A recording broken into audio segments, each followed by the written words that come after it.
Muy buenos días. En la mañana de hoy nos encontramos con el grupo de investigadores conformado por Kevin Pérez, Kimberly Lizarazo, Sergio Gede y Navy Córdoba, quienes nos hablarán acerca de los medicamentos de alto costo. Para esto les recuerdo que cada experto contará con un tiempo máximo de 2 minutos y medio. La primera en realizar su intervención será la experta Kimberly Lizarazo. Les recuerdo nuevamente 2 minutos y medio y la escuchamos. Bueno, pues las enfermedades de alto costo se dieron en el numeral 5, en el acuerdo 72 de 1997. Las enfermedades que estuvieron fueron el VIH, SIDA, el cáncer, la insuficiencia renal y también las enfermedades cardiovasculares. Pues estas fueron contempladas por el CNSS, en el cual se dieron 4 barreras importantes de acción, como la primera, que fue los medicamentos que no estarían indicados, pero por las exclusiones hechas en el plan de beneficio. La segunda barrera, que también fue muy importante, fue la biodisponibilidad de recursos en las actualizaciones de nuevos listados que se dieron en los medicamentos. La tercera barrera fueron sobre la copartición de costos, ingresos de estos medicamentos de alto costo. Y la última, que se encuentran los riesgos por el sistema de seguridad social en salud, que fueron relacionadas con las enfermedades como el VIH, el cáncer y la insuficiencia renal, que fueron como una excepción que se dieron en estas enfermedades catastróficas. También otro decreto muy importante es la 2085 del 2002, en el cual el Estado dio un gran paso, que fueron a hacer negociaciones con Estados Unidos, en el cual hicieron un tratado, el TLC, de libre comercio, y pues esto benefició mucho al Estado porque se reducieron los costos de estos medicamentos, ya que pues, son muy costosos para el acceso de los pacientes con estas enfermedades catastróficas. También hubieron, digamos que ofrecieron, por disminuir estos costos, pues no hubo como disminución de la calidad de este medicamento, sino que se mantuvo esa calidad. Y también pues esto dio que las personas confiaran en el medicamento y pues no excluyeran por bajar o que no le iban a funcionar a ser administrados estos medicamentos. De acuerdo, muchas gracias. El siguiente experto en realizar su intervención será Kevin Pérez. Nuevamente les recuerdo 2 minutos y medio y lo escuchamos. Bueno, muchas gracias.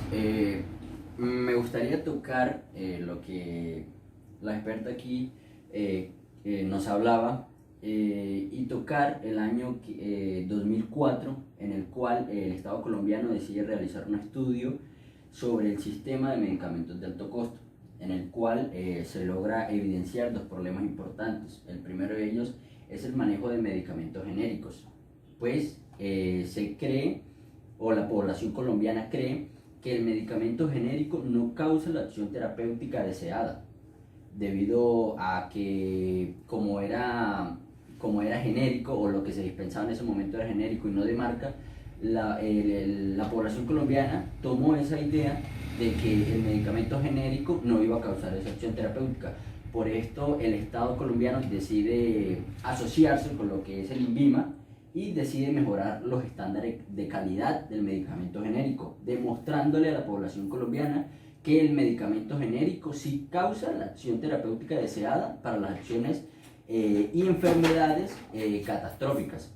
Asimismo, otro punto importante que me gustaría resaltar que ocurrió dentro de este año es el trato con Estados Unidos, el TLC, donde dentro de ese acuerdo se trata lo que es la reducción del precio monetario de los medicamentos de alto costo, ya que se trata principalmente para la población baja del Estado colombiano, haciendo así una reducción del precio monetario. ¿Para qué? Con el fin de que la población de escasos recursos pueda acceder a este tipo de medicamentos.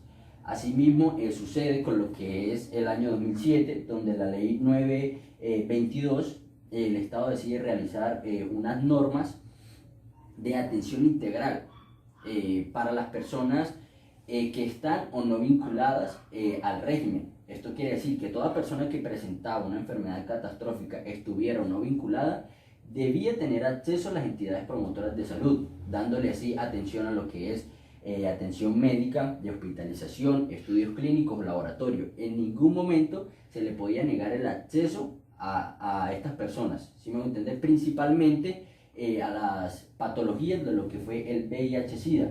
Además de esto, el Estado, dentro de esta normatividad, decide mejorar lo que es la atención integral, no solamente en el tratamiento, sino en la prevención de la enfermedad, con el fin de que de disminuir la tasa que se presentaba en este año conforme a las enfermedades catastróficas. Bueno, muchísimas gracias por su intervención. El siguiente experto es Sergio Ojeda, entonces ya escuchamos. Bueno, continuando con lo que dice mi colega, ya que tocó el tema de las enfermedades de alto costo como el VIH-Sida, en Colombia, en el año de 2010, una enfermedad que fue la enfermedad renal crónica azotó mucho a Colombia, más que todo también a las IPS, ya que muchas personas estaban llegando a las IPS con esta patología, ¿sí?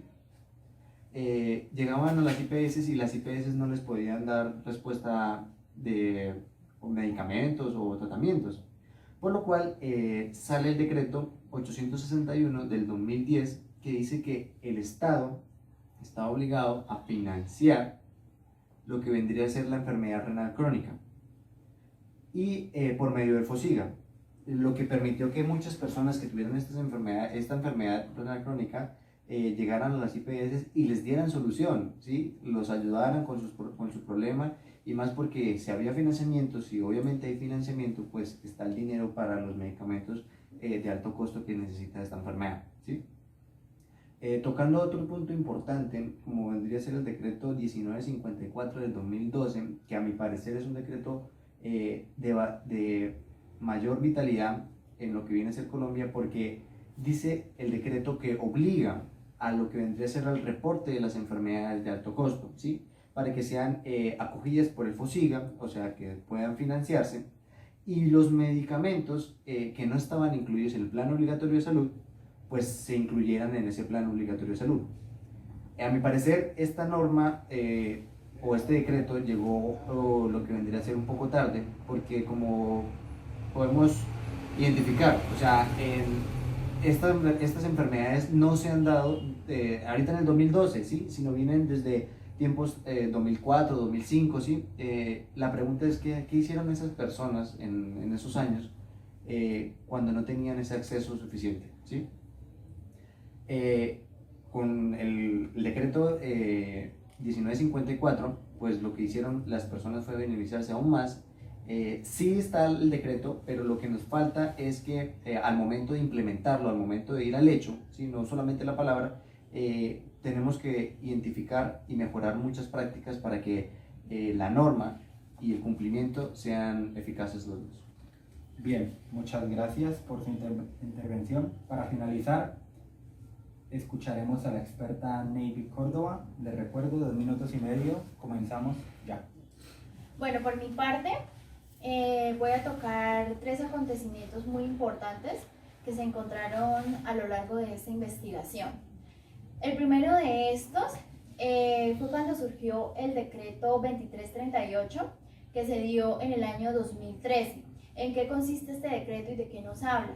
Nos habla básicamente de un acuerdo que se realizó entre el Estado colombiano y la Organización de las Naciones Unidas.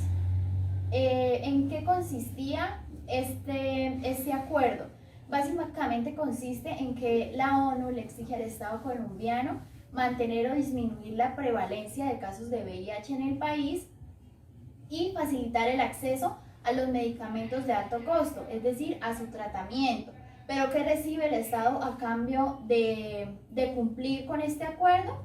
Creo que el resultado es muy beneficioso para nosotros, pues se recibe que por parte de la ONU se costee la mayor parte del tratamiento de estos medicamentos, es decir, estos medicamentos van a llegar a un menor precio a Colombia, que es muy beneficioso para nosotros.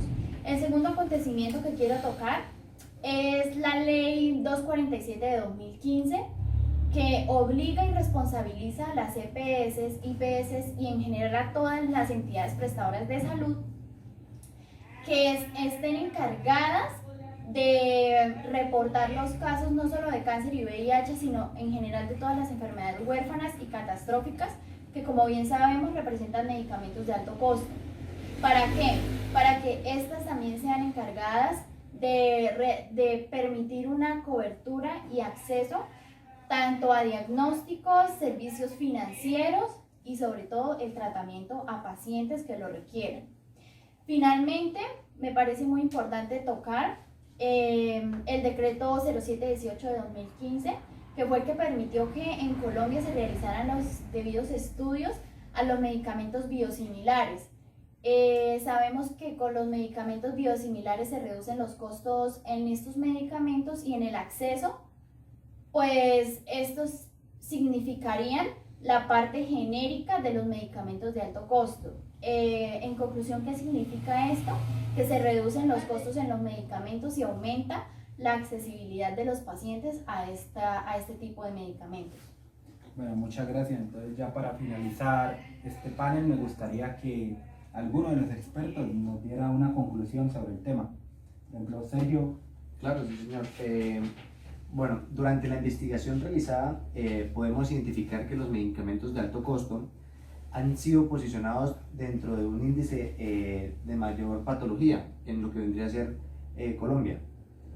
Esta situación está compuesta por lo que vendría a ser enfermedades como el VIH, lo que vendría a ser la enfermedad renal crónica, como ya habíamos mencionado, y cáncer y enfermedades huérfanas, ¿sí?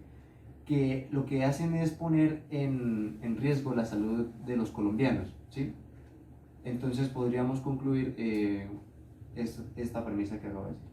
Bueno, también, como decía mi compañero, eso también dio un gran paso a grandes acontecimientos en el cual hicieron el Tratado de Libre Comercio en Estados Unidos, convenios también con la ONU, entre otros, y pues el Estado obligado tomó medidas necesarias para la disminución y el control de esos medicamentos. Bueno, así como lo anteriormente mencionado, también ocurrió o surgió el planteamiento de medidas que facilitan el acceso de toda la población enferma a tratamientos dignos de calidad y con altas probabilidades de eficacia, teniendo como premisa los derechos humanos inherentes e intransferibles del ser humano, especialmente si hablamos del derecho a la salud y el derecho a la vida. Bien, muchísimas gracias. Y damos por finalizado el panel acá.